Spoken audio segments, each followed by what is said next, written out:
probably the big talking point. Excuse me a second, my throat is really fucking hurting. Oh, you see, this is the thing about trying to do a long ass video.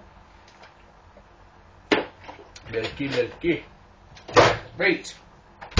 So, Abyss comes out. Here is his mystery opponent. This is the big talent acquisition that they've been talking about. You know, this is the guy who's going to revolutionise the industry. This is the guy who could be a world champion according to Hulk Hogan. And who is it? It's Mr. Kennedy. It's Ken Anderson. And he comes out. Now, let me tell you something, people. You only get one chance in life, normally, to make a first impression. Ken Anderson, you're a very lucky boy because you get to make two. And, to your credit, Ken Anderson, this is what I will say. You made a good opening impression, a good first impression. For about 2 minutes. That 2 minutes is when you were fucking talking. Your promo was good, apart from it pissed me off because you were doing the exact same gimmick that you did in WWE. Identical. Even down to the fucking mic coming down from the ceiling. Identical. But the promo itself was good, it did its job, and it made you, Ken Anderson, look like a star. It made him look like a player. Legit. Can't fault him, right? And then the bell rang. And I tell you, my friends, I gave this match half a star because I'm a generous soul. This match could easily have been a dud. There was literally no chemistry between Abyss and Anderson at all. Anderson looked lost. He looked like he didn't have a clue what he was doing. I was talking to people last night, that various people were watching this on streams, things like that. I didn't want to do that. I wanted to watch it on my big ass telly, you know. Excuse me.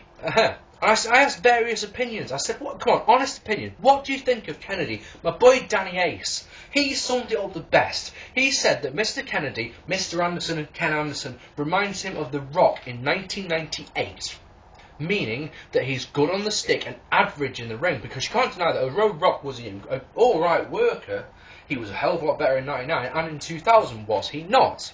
Then, you know, that's what thinks of. Well, that's what he thinks of when he thinks of Mr. Kennedy. Difference, of course, between Kennedy and The Rock is The Rock improved. The Rock improved his in-ring year on year on year on year to the point where 2001 he was a very, very polished wrestler.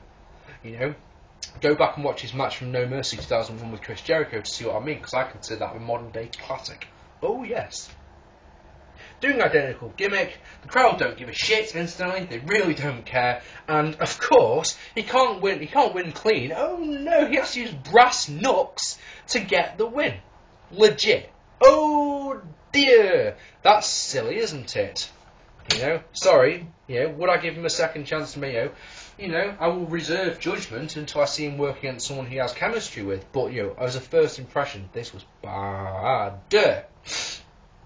On to the main event. Now then, I could talk about how good the in-ring action was. I could tell you about what I thought the match, you know, with this spot, they did this spot, and they did that spot like I normally do. I don't want to. I really don't. What I will tell you is that I enjoyed their match on Impact more. I genuinely did. And this match was heading towards the 4-star region, you know? It really was. But, the finish. Now bear in mind, on my prediction video, I said that AJ will turn heel when Ric Flair interferes. That was my prediction, was it not? If you don't believe me, go and check. And what happens? Ric Flair saunters out, looks bored, gives AJ a chair, and whacks Angle with it.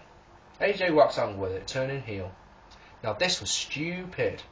Hogan, at the start of the show, was he not dissing sports entertainment, saying he didn't want sports entertainment, he wanted wrestling. They were his words, not mine, right? So, answer me this. Why was this a sports entertainment finish? It was a stupid, predictable finish. It's stupid on so many levels. It really is. Let's look at level number 1, shall we? AJ Styles has done it all in the 7 years that he's been part of TNA. X-Division Champion, Tag Team Champion, NWA Champion, TNA Champion. He's done the lot. He doesn't need Ric Flair by his side. Does he not? What the fuck is the point in having Ric Flair's endorsement? What does that mean? Yes, Ric Flair. is a 16 or 18, depending on who you ask, time world champion.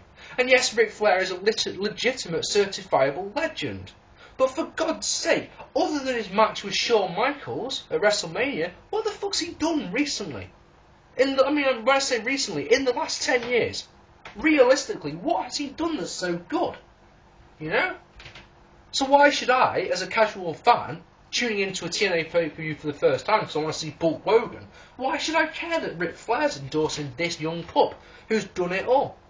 It's ridiculous. It really is fucking stupid. Dear goodness me. Also, the other thing about this is why turn your number one babyface? Why turn him heel? I don't understand why this turn has been done.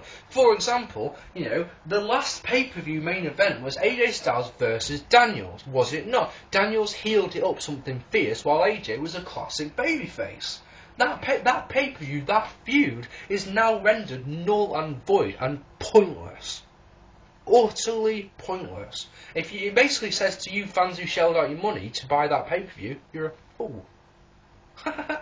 Good move, TNA. What did I think of this show? Well, remembering that it had 1 week to build it up, maybe not even that, did it? It had 4 days to build it up and make you think, oh yes, I want to watch this show. It felt like it was just there.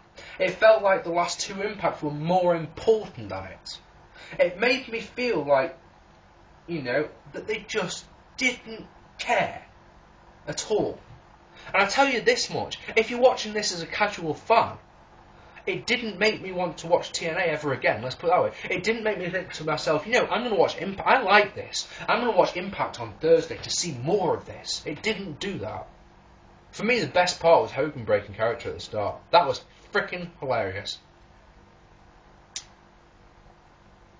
6 out of 10 is what I'm going to give this one. 6 out of 10. Must try harder, TNA. I think 6 out of 10 is being generous. I really, really do. I've been Mark P. If you haven't already, hit that subscribe button. I would love to know any opinions. I'm sorry this video has been long, but I didn't want to talk at 1,000 miles an hour. I didn't. I thought I would give you a classic, old school Mark P did and tell it like it is. Take it easy. I'll see you next time.